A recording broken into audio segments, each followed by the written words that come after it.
guys, tatanim tayo ng buko. Yan. Buko, magtatanim ng buko. Lubi. Yan, daglubi nga dagkuan. Doon ko itatanim sa tawid. Sa kabilang ibayo.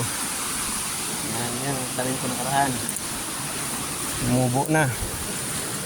Yan. Yun o. Yun. Ito pa. Yan. Kada uwi, may tanim lang ng konti-konti. Nadami din yan. Yan. Yan.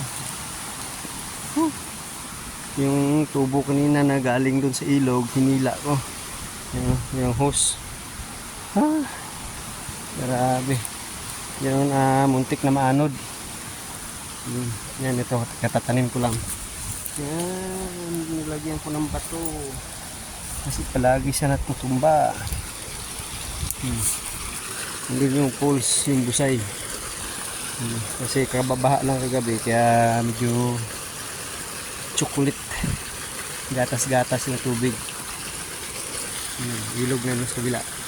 Nandun yung pulse. Yan, yung kakao ko may bunga na ulit.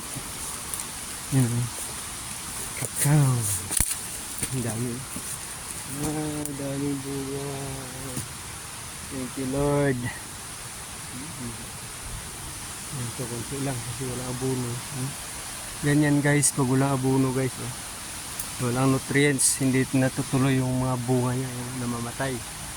Yan, dami sana. Kaya lang ang sustento ng lupa, di niya kayang buhayin to. Lesson learned guys, sa mga magkakakao dyan.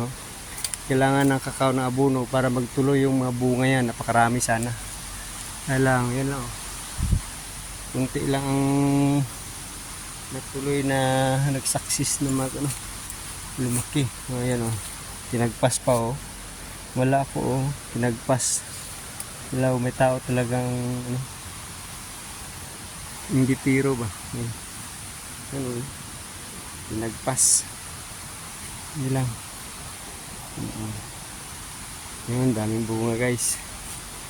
Thank you Lord. Ano pa?